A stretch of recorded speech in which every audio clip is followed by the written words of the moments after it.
सध्या श्रावण महिना सुरू आहे आणि बघता बघता श्रावणातील चौथा सोमवार सुद्धा आलेला आहे। सोमवार हा भगवान शंकरांचा आवडता वार आहे, परंतु त्यातल्या त्यात श्रावणी सोमवारला विशेष महत्त्व प्राप्त झाले आहे।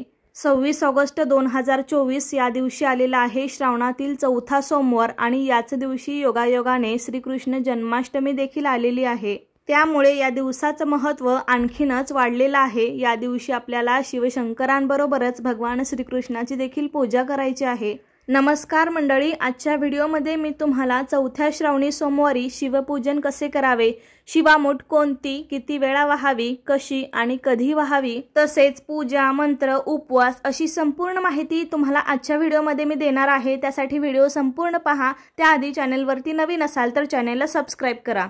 श्रावणातल्या प्रत्येक सोमवारी महादेवाला प्रिय असलेलं धान्य शिवलिंगावरती अर्पण केलं जातं, यालाच आपण शिवामूठ असे म्हणतो। प्रत्येक सोमवारी महादेवावर वाहिल्या जाणाऱ्या शिवामुठीचेही महत्त्व अत्यंत वेगवेगळे आहे। त्यामुळे तुम्हाला जर मंदिरात जाऊन शिवामूठ अर्पण करणं शक्य असेल तर तुम्ही नक्कीच मंदिरामध्ये जाऊन शिवामूठ अर्पण करू शकता।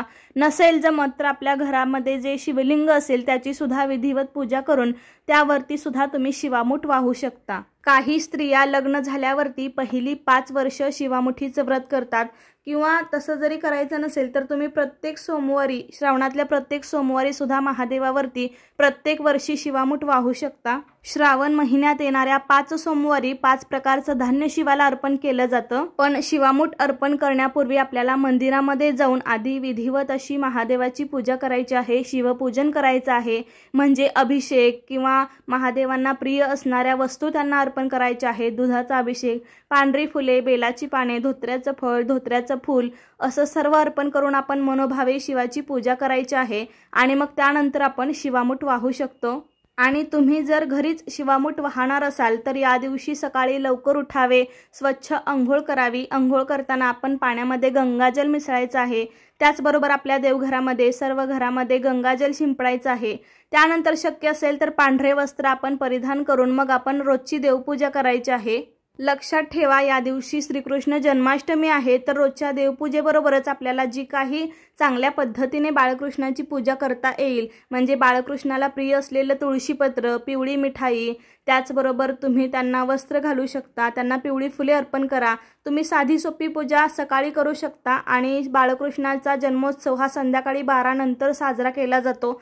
त्यावेळेस मात्र आपल्याला बाळकृष्णाची विधिवत पूजा करायची आहे। तुम्हाला जन्मोत्सव साजरा करायचा असेल तर संध्याकाळी 12 नंतर मग आपण बाळकृष्णावरती स्वच्छ पाण्याचा, पंचामृताचा अभिषेक वगैरे करून त्यांना छान असा साजशृंगार करून मग आपण त्यांची विधिवत पूजा करायची आहे, त्यांचा जन्मोत्सव साजरा करायचा आहे। त्याचा व्हिडिओ तुम्हाला पाहायचा असेल तर सविस्तर व्हिडिओ आपल्या चॅनलवरती आलेला आहे, तो तुम्ही पाहू शकता। पण शिवपूजन मात्र आपण सकाळीच करायचं आहे। रोजची देवपूजा झाल्याबरोबर एका ताम्हणामध्ये शिवलिंग ठेवून आपल्याला या दिवशी महादेवाची विधिवत पूजा करायची आहे। शिवलिंगावरती स्वच्छ पाण्याचा, गंगाजलाचा, त्यानंतर कच्च्या दुधाचा अभिषेक करायचा आहे। त्यानंतर शिवलिंग एका ताटामध्ये ठेवून त्यावरती चंदन, भस्म, जे काही महादेवाला प्रिय वस्तू आहेत किंवा ज्या तुमच्याकडे उपलब्ध आहेत त्या सर्व अर्पण करून आपण महादेवाची विधिवत पूजा करायची आहे। शेवटी भक्ती आणि श्रद्धा महत्त्वाची आहे।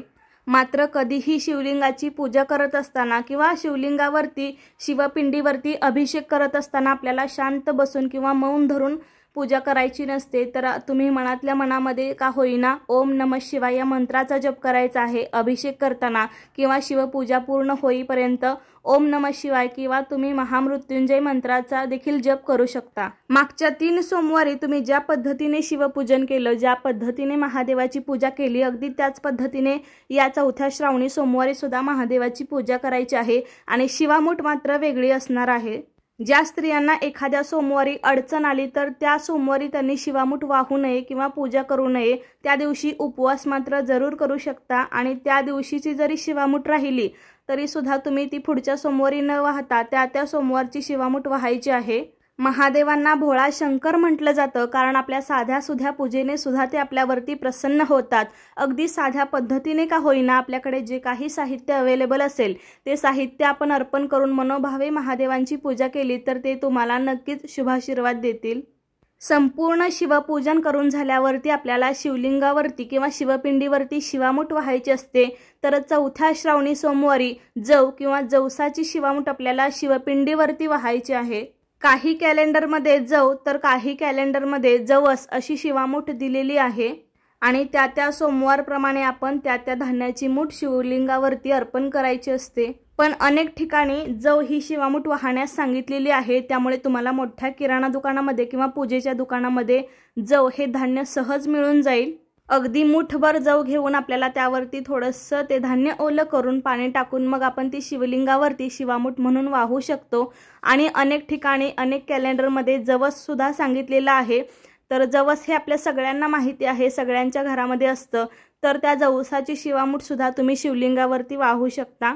जर तुम्हाला जव मिळाले नाही आणि मग आपण शिवलिंगावरती काय शिवामूठ वाहणार, तर असा अनेक जणांना प्रश्न पडतो किंवा मग ती आपलं शिवामुठीचं व्रत मधूनच तुटू शकतं। त्यामुळे असं नाराज न होता मग तुम्ही जवसाची सुद्धा शिवामूठ शिवलिंगावरती अर्पण करू शकता। शिवामूठ वाहताना आपल्याला ते धान्य ओलं करून घ्यायचं असतं। त्या धान्यावरती थोडंसं पाणी टाकून ते ओलं करून घ्यावं किंवा उजव्या हाताने शिवामूठ वाहत डाव्या हाताने वरून पाण्याची धार सोडत आपल्याला शिवामूठ अर्पण करायची आहे शिवलिंगावरती। आणि आपल्याला शिवामूठ वाहताना एक मंत्र म्हणायचा आहे, शिवा शिवा महादेवा माझी शिवामूठ ईश्वरा देवा, मनातल्या इच्छा पूर्ण करा देवा, असं म्हणत आपण शिवलिंगावरती शिवामूठ अर्पण करायची आहे। अशा प्रकारे तुम्ही एक मूठ सुद्धा धान्य शिवलिंगावरती अर्पण करू शकता किंवा 3 मुठी सुद्धा तुम्ही शिवलिंगावरती धान्य अर्पण करू शकता। जर आपल्याला शिवामूठ वाहण्यासाठी जव मिळालेच नाही तर आपल्या शिवामुठीचं व्रत मध्येच राहू शकतं किंवा एखादी शिवामूठ राहून जाते। त्याऐवजी बऱ्याच कॅलेंडरमध्ये जवस सुद्धा अशी शिवामूठ दिलेली आहे, त्यामुळे तुम्ही जवस सुद्धा वाहू शकता। एका वेळी पूर्ण मूठ भरून धान्य घेऊन ते तुम्ही अर्पण करू शकता किंवा असे पद्धतीने 3 वेळा सुद्धा तुम्ही शिवामूठ वाहू शकता। तसेच अनेक कुटुंबामध्ये श्रावणी सोमवारचं व्रत केलं जातं, त्यामुळे अनेक स्त्रिया किंवा पुरुष श्रावणी सोमवारचा उपवास करत असतील, त्यांनी अगदी सकाळपासूनच नेहमीप्रमाणेच उपवास करायचा आहे आणि संध्याकाळी देवाला नैवेद्य दाखवून मग उपवास सोडायचा आहे। पण लक्षात ठेवा, या दिवशी गोकुळाष्टमी आहे आणि गोकुळाष्टमीचा उपवास सुद्धा अनेक स्त्रिया करत असतील तर त्यांनी मात्र संध्याकाळी उपवास सोडायचा नाहीये, कारण गोकुळाष्टमीचा उपवास सुद्धा सोमवारी सकाळपासूनच आपल्याला धरायचा आहे आणि तो दुसऱ्या दिवशी किंवा संध्याकाळी 12 नंतर मग आपण बाळकृष्णाची पूजा करून सोडायचा असतो। पण रात्री 12 वाजता कोण जेवत नाही शक्यतो, त्यामुळे त्यांनी दुसऱ्या दिवशी गोपाळकाला ज्या दिवशी आहे मंगळवारी त्या दिवशीच आपल्याला गोपाळकाला खाऊनच मग उपवास सोडायचा आहे। ज्यांचा श्रावणी सोमवार आणि गोकुळाष्टमी आहे त्यांनी दुसऱ्या दिवशी उपवास सोडायचा आहे आणि ज्यांचा गोकुळाष्टमीचा उपवास नाही त्यांनी मात्र नेहमीप्रमाणे संध्याकाळी सात्विक जेवण बनवून देवाला नैवेद्य दाखवून मग आपला उपवास सोडायचा आहे। अनेक ठिकाणी महादेवाच्या उपवासाला भगर खाल्ली जात नाही, त्यामुळे तुम्हाला जर दोन्ही वेळेस फराळ करायचा असेल तर तुम्ही सकाळ संध्याकाळ दूध, फळे, राजगिरा लाडू, खजूर किंवा साबुदाण्याची खिचडी असे पदार्थ खाऊ शकता। काही जण श्रावणी सोमवारला तिखट मीठ खात नाही, तर तुम्ही ज्या पद्धतीने करत असाल उपवास मागच्या 3 सोमवारी ज्या पद्धतीने केला त्याचप्रमाणे ह्या सोमवारी सुद्धा करायचा आहे। आणि जर मग तुम्ही गोकुळाष्टमीचा उपवास करत नसाल तर नेहमीप्रमाणे संध्याकाळी सात्विक जेवण बनवून त्याचा नैवेद्य देवाला दाखवून मग आपण तो ग्रहण करून उपवास सोडायचा आहे। तर अशा पद्धतीने आजच्या व्हिडिओमध्ये मी तुम्हाला शिवामूठ, मंत्र, उपवास आणि शिवपूजन याबद्दल माहिती देण्याचा प्रयत्न केला। कसा वाटला तुम्हाला माझा आजचा व्हिडिओ मला नक्की सांगा।